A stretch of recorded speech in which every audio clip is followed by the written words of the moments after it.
Bonjour et bienvenue. Opération Exodus est une œuvre internationale qui aide les Juifs à faire leur Aliyah.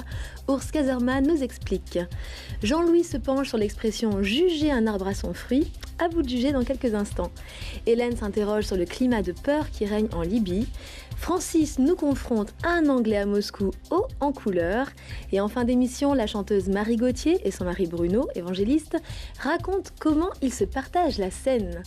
Quant à moi, ce n'est pas une scène, mais une partie du plateau que je partage avec Paul. Non sans plaisir, je dois dire. Oh, c'est gentil, vous êtes charmant, Anne-Laurence, et ce petit ventre vous va très bien. Oh, merci. Petit clin d'œil.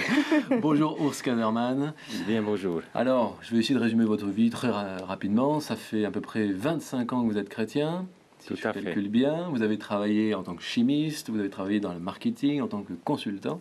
Tout à fait. Pour l'instant, on va dire, ce sont des métiers, on va dire, classiques. Et puis, tout d'un coup, en 2005, vous êtes devenu le responsable pour la Suisse de l'opération Exodus, comme on vient de le dire. C'est une opération un peu particulière et sous ce nom étrange se cache une œuvre étonnante dont l'objectif consiste à aider le peuple juif à retourner en Israël. Qu'est-ce qui vous a motivé à vous engager dans une telle mission alors que vous n'êtes pas juif, si je ne me trompe pas vous-même? Après, quand je suis devenu chrétien, comme vous avez dit, à peu près 25 années en arrière, ma femme, elle avait commencé déjà à prier pour Israël. Et puis, je n'avais pas compris pourquoi.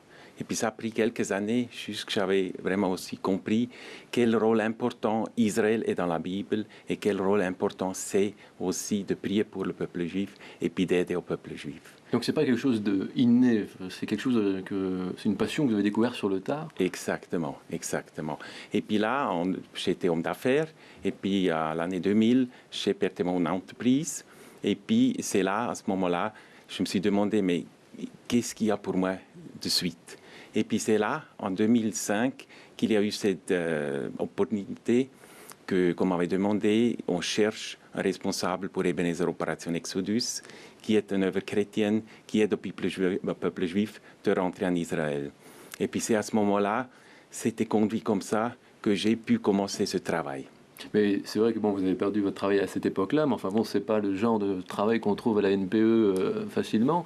Il y avait quand même une vocation particulière pour Israël. Pour vous, le peuple d'Israël, c'est le peuple élu. Israël, c'est la terre sainte. Et puis, pour plaire à Dieu, il faudrait que tous les Juifs retournent en Israël, c'est ça? Tout à fait. Plongée dans la chanson depuis toute petite, puisque votre père chantait dans les cabarets, on vous appelait la petite chanteuse lorsque vous montiez sur les tables. Mais à l'âge de 12 ans, un événement chamboule votre vie et celle de votre famille, la découverte de la foi. Vous continuez de chanter, d'écrire, mais sous une plume un peu différente. Aujourd'hui, vous sortez un 7e album, Il l'a fait, que voici, produit par Bruno qui vient de nous rejoindre. Bonjour.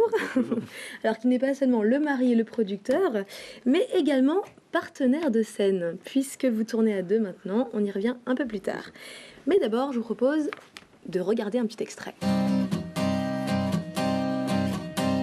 On a tous dans le cœur un besoin vital.